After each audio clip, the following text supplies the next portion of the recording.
Hi, I'm Elise Spur, Director of the Northern Michigan Center for Rural Health. I'd like to thank everybody for joining me today to learn more about the center and some of the efforts that we're currently working on.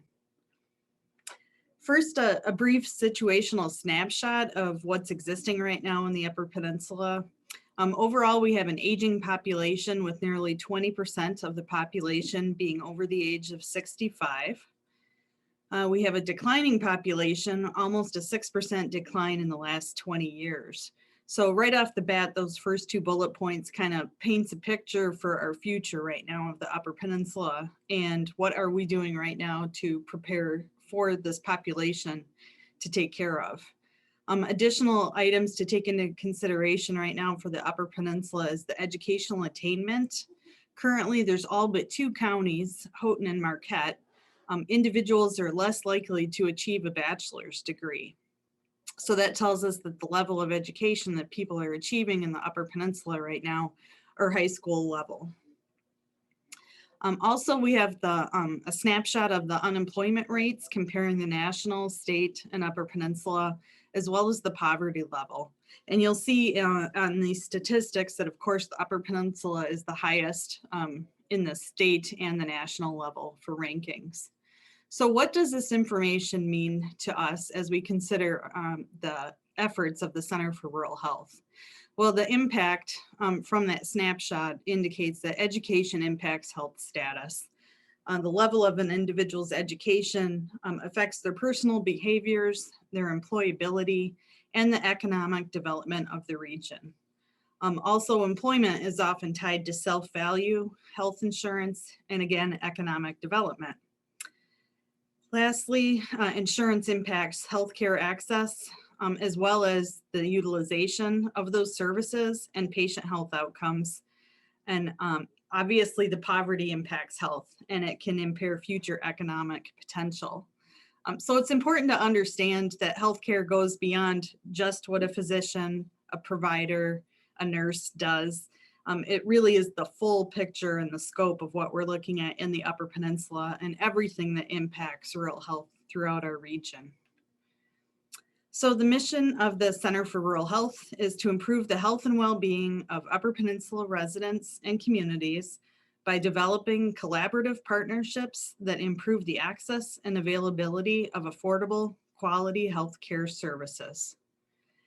And our vision is that the Northern Michigan Center for Rural Health will be recognized as the regional collaborating center committed to strengthening the rural healthcare system. So the overarching goal for the center right now is to improve the health and well-being of UP residents. We looked at three underlying goals. The first one being expand access to healthcare services. The second one to improve the quality of essential healthcare services. And the third is to strengthen Michigan's rural healthcare system as a whole. So when I started in July of 2020, the Northern Michigan Center for Rural Health had obtained a grant from the federal government to assist with the development of the center itself, and then also to work on two other individual efforts, one being the education, prevention, and treatment of diabetes, and the third being the recruitment and retention of emergency management system personnel throughout the region. So developing the Center for Rural Health, it's been quite trying because it's been, a year of COVID. And so that's a challenging time to start any position, let alone in healthcare. And so developing those relationships with many of the entities throughout the region has been a bit of a challenge. And so we've been taking other avenues to really establish relationships, but I'm really looking forward to the next year ahead of us because I think it'll be an opportune time to get my foot in the door with different hospitals and clinics and providers throughout the region and have a better understanding of what some of their challenges are and what the center can do to assist them. I also wanted to mention that the Northern Michigan Center for Rural Health is designated as a collaborating center for the Michigan Center for Rural Health. And every state throughout the nation has a state office of rural health. And so I'm happy to be partnering with the Michigan Center for Rural Health out of East Lansing. They have a number of resources and staff that are able to access for the Upper Peninsula. And I really look forward to engaging them and helping to improve the health and well-being of residents throughout the Upper Peninsula. So in taking a look at how do we start to address our first goal, it's expanding access to healthcare services. The first objective, I thought it was really important to understand what's happening throughout, honestly, it's throughout the nation, but also in our region. If we take a look at Maslow's pyramid of needs, the very bottom indicator is physiological needs. These are things like water, food, shelter, sleep, and clothing. So when an individual doesn't have those needs met, it's more challenging for them to obtain the upper levels of that pyramid. And you'll see in the second level, the safety needs talks about employment as well as health. And so education comes with employment, health comes, as also something that can be detrimental to determining the length of life and the quality of life that an individual lives. So I guess the point is that we need to work together as a society to really take a look at that bottom level tier, because it will be more challenging for people to be healthier and to gain employment if those bottom needs aren't met. And so one of the things that the Northern Michigan Center for Rural Health is doing is taking a look at those needs throughout the region and making sure that we can address some of those needs and understand how it truly is impacting rural healthcare. The second objective is to increase and improve healthcare workforce. It's no surprise that throughout the region, recruitment and retention of healthcare staff is very challenging, given to the fact that there's, in some areas of the Upper Peninsula, more than 300 inches of snow a year, longer winters, rural climate. It takes a certain individual spunk, I guess you could say, to want to live up here. And to love living up here. The idea is to get people who are living here further educated, contributing back to their communities. If we have people who are moving to the region to provide healthcare services, we want to be embracing those individuals, having them become a part of our community and actually wanting to stay and continue to live and work in the Upper Peninsula of Michigan. So we'll be doing a lot of efforts to take a look at recruitment as well as retention issues of personnel working in healthcare services. A little more expansion, the objective number 3, still expanding on that first goal, taking a look at the delivery platform for healthcare services. A couple examples would be telehealth. That's become huge over the last year. That's an initiative that we've been trying in the healthcare industry to improve and increase over the last several years. But it took the COVID pandemic to actually bring the attention and support that was needed to support telehealth services being provided. Another option is also looking at new access points in the community settings. And so thinking about what are alternative ways to provide healthcare and where are alternative options to provide healthcare services. Objective number 4 has to do with cost, and that's reducing financial barriers, the affordability of healthcare services. There are things that can be done throughout the region to help people access healthcare services, such as insurance enrollment, sliding fee scale possibilities, and also having people understand the options that are available to them, such as discounted cost of prescription programs that exist. And so as we try to attack, and improve the rural healthcare system in the Upper Peninsula, these are all ways that will further support that mission and that drive to improve healthcare. As far as the second goal, improving the quality of essential healthcare services, we listed quite a few objectives that show how this will be done through the Northern Michigan Center for Rural Health. First objective being to create and support the delivery of continuing education to health professionals. Second objective, improving support healthcare literacy, helping patients to understand what they're reading, understanding how that relates to their health. Objective 3 is to improve and support culturally competent care. And that's everything from not only the patients, but also our employment throughout the region. It's understanding the needs and the types of communication that are necessary to be able to really improve the quality of health. Objective number 4 is to collect data and analyze health outcomes. Objective 5, enhance patient and public engagement. Again, part of that falls back on that recruitment and retention of healthcare personnel. Understanding, building that trust, building those relationships, and understanding how to relate to individuals within your community. And then objective 6, to connect and share resources with organizations. And so a lot of individuals will be working out of silos. We really want to foster, create and foster relationships and collaborative opportunities throughout the region. Really bring everybody together for the greater good, to share resources and to look at making a bigger impact than what's happening. The third goal is to strengthen Michigan's rural healthcare system as a whole. And so a few objectives as an example for this. The first one is to engage with state and national organizations. There's a wide variety of education resources and a number of individuals who have had years of experience in the healthcare industry. And so having those relationships and access to that education and resources will be vitally important to impacting our region.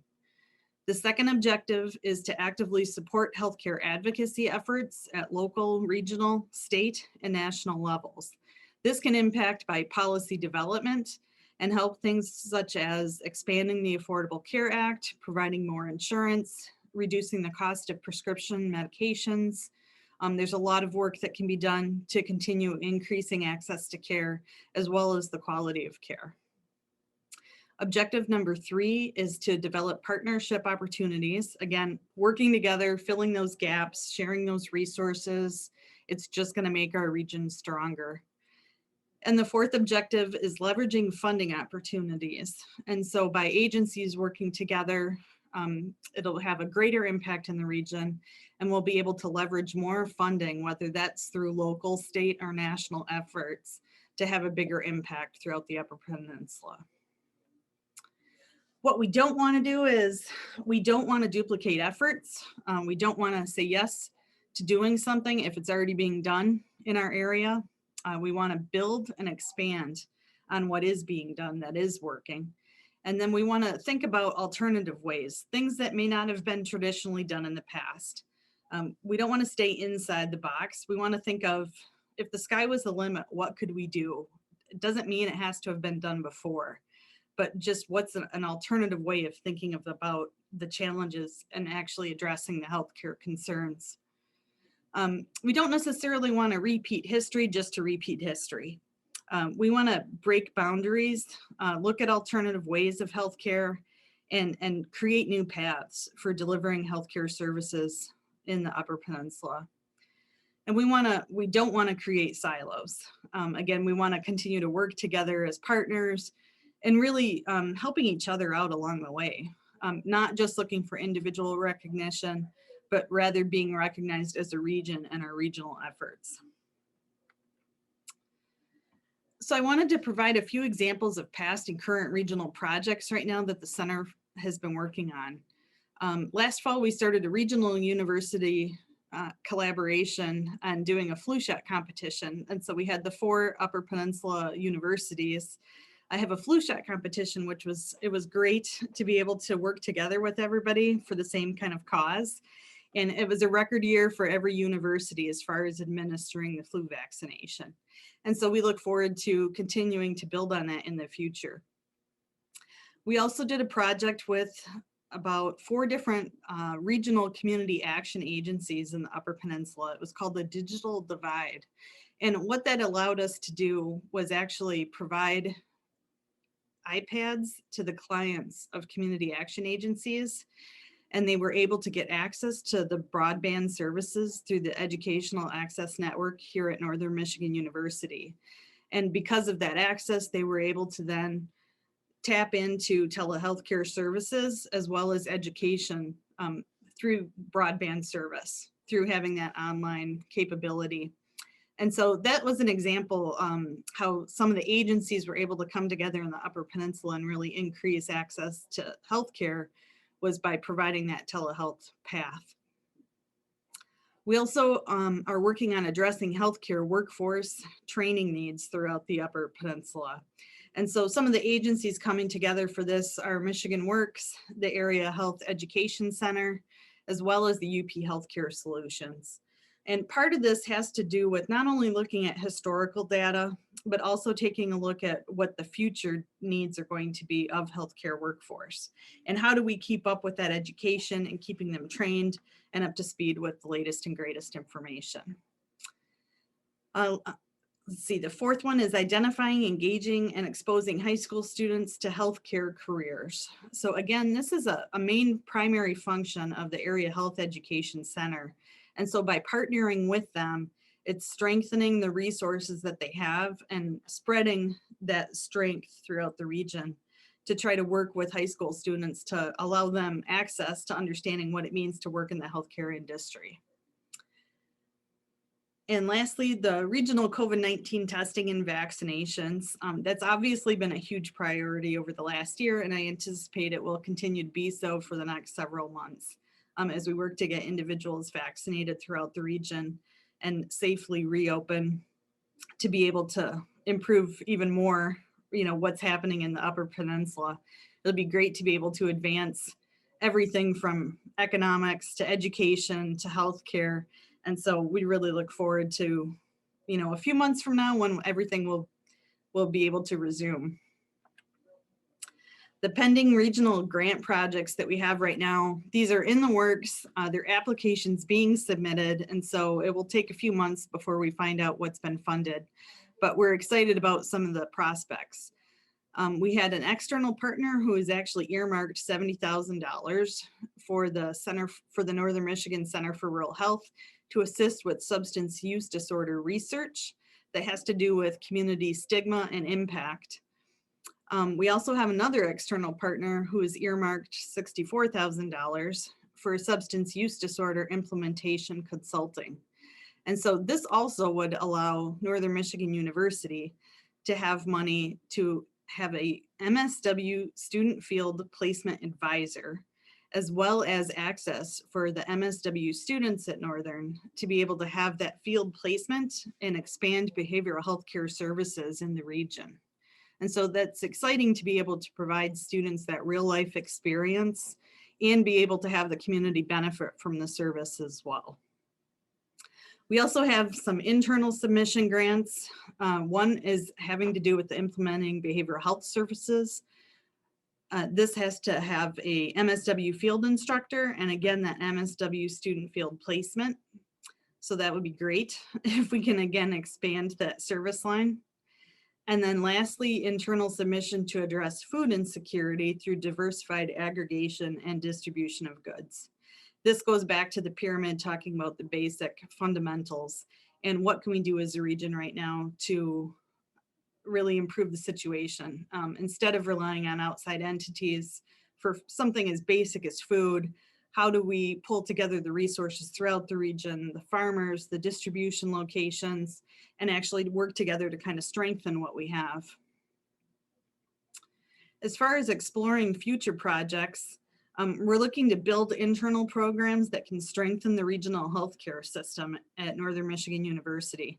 And so it's as we identify what might be needed in the healthcare system, what can Northern bring to the table to help? At the same time, it's also taking a look at what are the community's needs and what can Northern do to meet those. So it's really like a cross system of a partnership between the community as well as Northern Michigan University. We're also looking at continuing to expand the Emergency Management System Leadership Academy and lead a regional marketing plan for recruitment of EMS personnel. Of course, we want to continue to focus on advancing diabetes education, treatment, and prevention efforts. One of the options that we've talked about to be able to expand access to healthcare is considering providing those staff right here at the center and being able to use those individuals to provide healthcare services throughout the region by telehealth. And so as we identify those positions and take a look at the reality of referrals and how can that work as a system, it's exciting to think about how much more that can impact health in the region. We also will be solidifying designation as a regional train the trainer site for the Upper Peninsula. This will allow individuals to come to the trainings or by telehealth if that's available versus having to go downstate for training. This saves time, this saves money. It also shows that the Upper Peninsula is really committed to providing resources regionally. And I think that's huge for those of us who live up here, not having to necessarily travel downstate to have some of these needs met. And then we're also going to be focusing on expanding substance use disorder education, treatment, and recovery. There's a number of things that we could be doing that have to impact healthcare throughout the region. These are just 6 examples of what we'll be exploring for future projects. But as we continue to build partnerships and take a look at opportunities that exist, that's not to say there isn't more that could be done. And so I really look forward to meeting more people, hearing more about their challenges, and trying to come up with some of those solutions as we get people to partner throughout the region. Thanks a lot for joining us today. I hope you enjoyed the presentation. If you have any questions at all, please feel free to reach out. You can email or call. Thank you.